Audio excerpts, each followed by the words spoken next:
Hi hello नमस्ते, मी पूजा मी आणि बरंच काही या यूट्यूब चॅनलवर तुम्हा सगळ्यांचं अगदी मनापासून स्वागत करते। आज आपण 2 कांद्यांपासून खूप झटपट तितकीच पौष्टिक होणारी अशी एक रेसिपी पाहणार आहोत। बऱ्याचदा काय होतं, चपाती करायचा कंटाळा येतो आणि भाजीला सुद्धा घरात काही नसतं किंवा मग भाजी करायचाच कंटाळा येतो, तर त्यावेळी काहीतरी झटपट हवं असतं प्रत्येकालाच। तर नक्कीच ही डिश तुम्ही ट्राय करू शकता आणि केल्यानंतर मला कमेंट करून नक्कीच कळवा तुम्हाला रेसिपी आवडली आहे की नाही। खूप सोपी आणि झटपट होणारी रेसिपी आहे। तर इथे बघा मी 2 कांदे घेतलेत, कांद्यांची साल काढून घेतली आहे आणि दाखवल्याप्रमाणे व्हिडिओमध्ये आपल्याला हे कांदे कट करून घ्यायचे।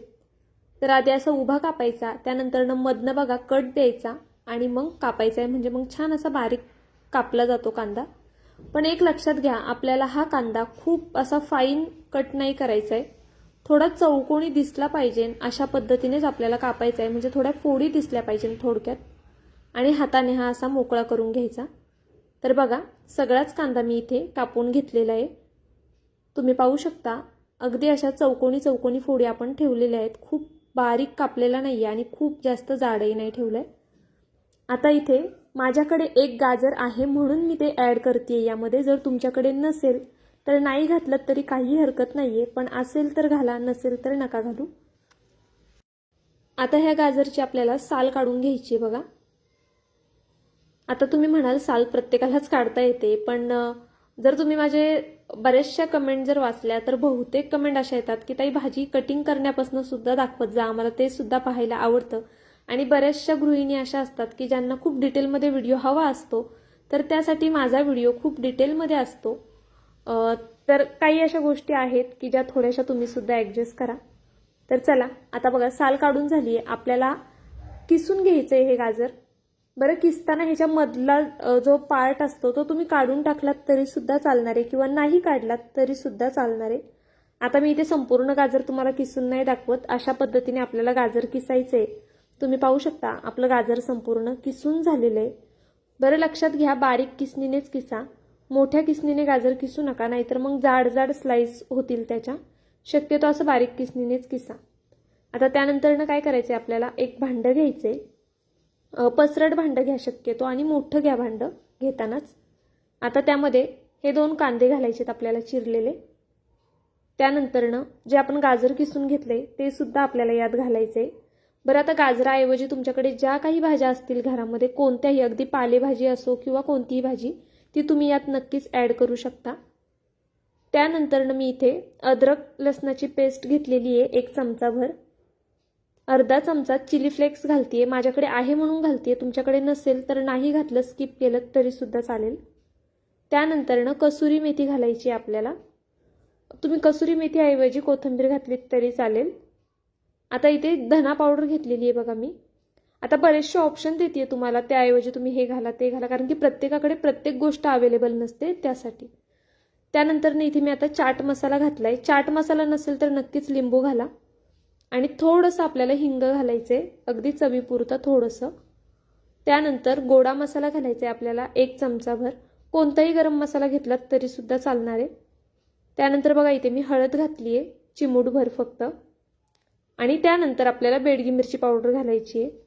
आपण आधी चिली फ्लेक्स सुद्धा मी घातलेत, त्यामुळे मग बेडगी मिरची पावडर वापरली आहे, तुम्ही हवं तर लाल तिखट घातलं तरी चालेल।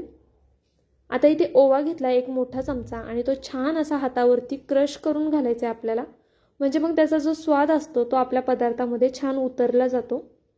आता हे सगळं झालं की यामध्ये गव्हाचं पीठ ॲड करायचं आहे आपल्याला 2 मोठे चमचे। आता तुम्हाला किती क्वांटिटीत हा नाश्ता करायचा आहे किंवा जेवणासाठी सुद्धा तुम्ही अगदीच करू शकता, तर किती क्वांटिटीत करायचे त्याप्रमाणे तुम्हाला पीठ घ्यायचे। इथे बघा मी 2 चमचे पीठ घेतलेले, तर मी हे 3 माणसांसाठी करतेय। आता यामध्ये अर्धा तांब्या पाणी घातलेलं आहे मी आधी, आणि हे छान असं मिक्स करून घेऊया। एकदम खूप सारं पाणी घालू नका, थोडं थोडं करत पाणी घालायचे, पण थोडंसं जास्त झालं तरी टेन्शन घेऊ नका, कारण की आपल्याला ह्या रेसिपीसाठी पीठ घट्ट नाही ठेवायचे। पुढे तुम्हाला समजेलच नक्की आपल्याला कसं पीठ हवंय यासाठी। आता बघा हे पाण्यामध्ये मी छान असं एकसारखं हलवून घेतलेलं आहे पाणी घातल्यावर। पुन्हा मी अर्धा तांब्याच्या आसपास पाणी घातले आणि हे पुन्हा व्यवस्थित असं मिक्स करून घेते। आता जर तुम्ही पीठ जास्त घेतलं तर तुम्हाला मग पाणी जास्त लागू शकतं, त्यामुळे मग पाण्याचा अगदीच अंदाज नाही सांगत की 1 तांब्या लागला किंवा 2 तांबे लागले, कारण की प्रत्येकाला कमी जास्त लागू शकतं.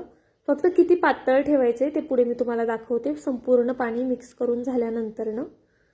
आणि मी हलवते, यावरनं तुम्हाला अंदाज आला असेल की आपल्याला कितपत पातळ हे बॅटर ठेवायचे. आणि बहुतेक जणांना समजलं सुद्धा असेल की आपण नक्की आज काय करतोय. व्हिडिओ संपूर्ण पहा, म्हणजे ही रेसिपी फसते की काय होतं, काय करावं लागतं ते तुमच्या सगळं लक्षात येईल. तर आता पाणी ॲड केल्यानंतरच आपल्याला मीठ घालायचे, कारण की आधीच जर मीठ घातलं तर ते कमी पडू शकतं किंवा जास्त सुद्धा होऊ शकतं. त्यामुळे आधी पाणी ॲड करा, त्यानंतरच मीठ घाला. इथे मी चवीनुसार मीठ घालून घेतले आणि चमच्याच्या साहाय्याने व्यवस्थित ते मिक्स करून घेतलेले. तुम्ही पाहू शकता हे बॅटर आपलं कितपत पातळ आहे ते. आणि मी पुन्हा एकदा सांगते, तुम्ही यामध्ये भरपूर प्रकारच्या भाज्या घालू शकता ज्या तुम्हाला आवडत असतील त्या. आता हे बॅटर आपलं रेडी झालंय एकदम. इथे मी पॅन तापायला ठेवलेला आहे. पॅन गरम झाला की त्याला तेल थोडंसं लावून घ्यायचे, खूप जास्त तेल लावायचं नाही, अगदी थोडं तेल लावा. आणि पुन्हा एकदा तुमची रेसिपी चुकू नये म्हणून एक गोष्ट सांगते खास करून, जर तुम्ही चपाती करायच्या तव्यामध्ये जर करत असाल तर थोडं तेल जास्त लावा, नाहीतर मग हे चिटकून बसू शकतं. पॅनमध्ये शक्यतो इझिली निघून येतो हा डोसा. तर आता तुम्ही पाहू शकता, टाकताना सुद्धा बघा मी साईडने टाकतेय आणि मग मध्ये टाकतेय. थोडं वरती पेला उचलूनच टाकायचं, म्हणजे मग अशी छान जाळी येते आणि मस्त जाळीदार डोसे आपले तयार होतात. आता ही वरची साईड पूर्णपणे सुकून द्यायची. त्यानंतरनं जे होल आहेत त्यामध्ये अगदी थोडं थोडं असं तेल सोडायचे आपल्याला, म्हणजे मग ते छान खरपूस आणि क्रिस्पी होतात. जर तुम्हाला तेलाऐवजी तूप वापरायचं असेल तर ते सुद्धा वापरू शकता किंवा बटर लावलं तरी चालेल, पण तेल, तूप किंवा बटर काहीतरी लावा, म्हणजे मग छान खरपूस होतात डोसे. आता तुम्ही पाहू शकता खालच्या साईडनी बऱ्यापैकी व्यवस्थित झालेला आहे हा डोसा. आपण बघूया आणि पलटी करूया ह्याला.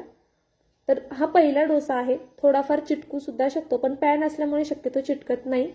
पण एक काळजी घ्या, खालची साईड पूर्णपणे होऊन द्या, त्यानंतरच पलटा. जर खालची साईड खूप ओली असेल तर मग पलटताना 100% आपला डोसा तुटणार आहे.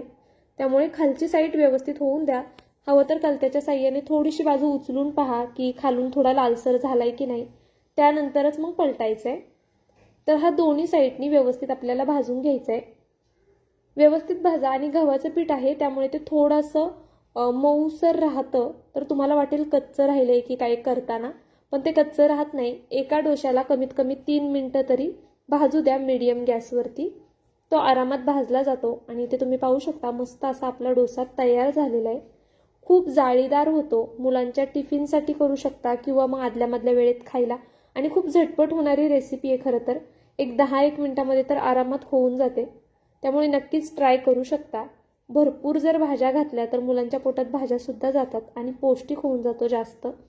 त्यामुळे नक्कीच एकदा ट्राय करा. आता व्हिडिओ इथपर्यंत पाहिलाच आहे तर ह्या जाळीदार डोश्यासाठी एक लाईक करायला विसरू नका. नवीन असाल तर नक्कीच सबस्क्राईब करा.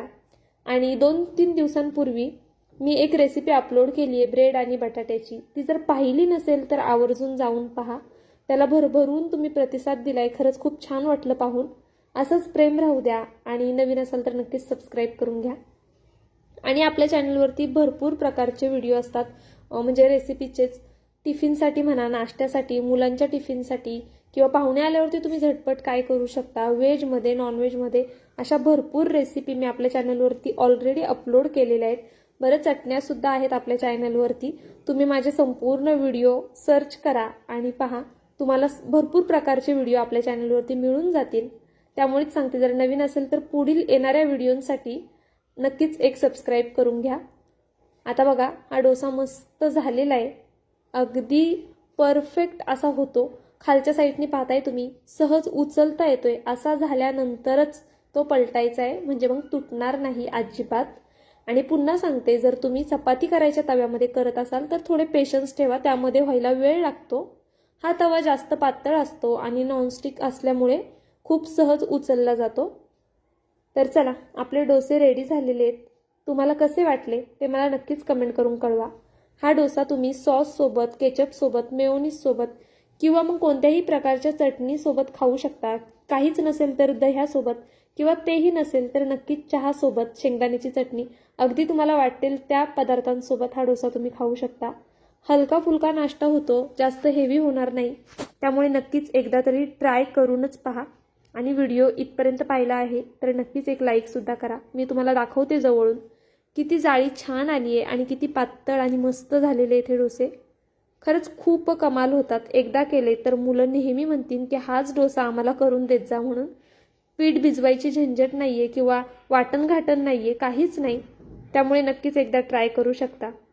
तर चला, असाच एक छानसा व्हिडिओ घेऊन मी पुन्हा हजर राहीन. तोपर्यंत बाय. व्हिडिओ संपूर्ण पाहिलात त्याबद्दल खरंच खूप मनापासून धन्यवाद.